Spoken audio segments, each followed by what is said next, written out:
आज म अत्यन्त थकित छु। मलाई विश्राम कक्षमा विश्राम गर्ने अत्यन्त इच्छा लागिरहेको छ। सारा राज्यको रक्षा गर्न बस्नु, दरबारको रक्षा गर्न बस्नु, कोही मलाई भेट्न आयो भने आज विश्राम कक्षमा भएको कारण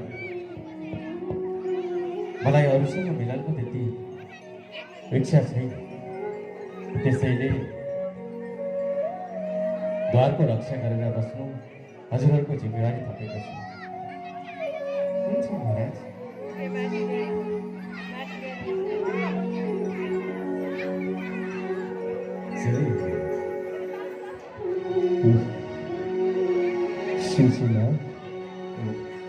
गीता भगवानले द्वारकामा दिव्यताका साथमा आफ्नो राज्य सत्ता अगाडि बढाइरहँदाखेरि उज्जैन नगरीमा सुदामापुरीमा सुदामा नाम गरेका ब्राह्मणले आफ्नै श्रीमती सुशीलासँग भन्दै हुनुहुन्छ, तिमीले जुन गाउँबाट जम्मा गरेर ल्याएको यो सारा वस्तु छ, आज यो चिज लिएर जान्छु भन्दाखेरि श्रीमानज्यू हेर्नुहोस् त, अरूका घरमा महिनामा मात्र 2 दिन एकादशी हुन्छ, तर हाम्रा घरमा महिनाको महिना दिनभरि एकादशी भनेर यस्तो दुःख भएको कारणले गर्दाखेरि अब भगवानको दिव्य तरिकाबाट दर्शन गर्नु भन्दाखेरि सुदामा अन्तर्हृदयबाट भगवानको स्मरण गर्दै भगवत गति भगवानको अत्यन्तै परम सान्निध्य प्राप्त गर्ने लक्ष्यका साथ आज द्वारकातर्फ अगाडि बढ्न थाल्नुभयो।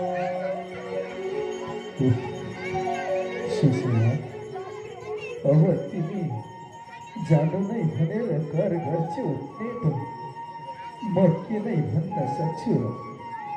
हुन्छ, म तिमीले भने जसरी नै प्रभुको दर्शन गरेर आउनेछु, तर माग्नलाई भने म कदापि पनि जाने छैन। हुन्छ स्वामी, राम्रोसँग जानुहोस्।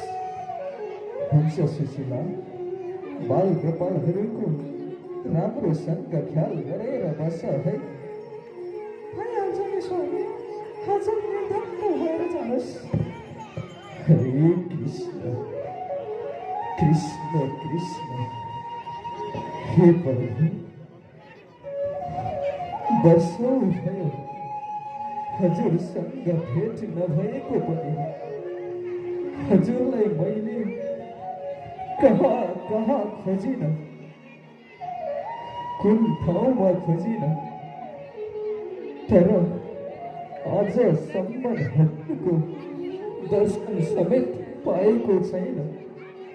आज के सौभाग्य मिलेर हजुरको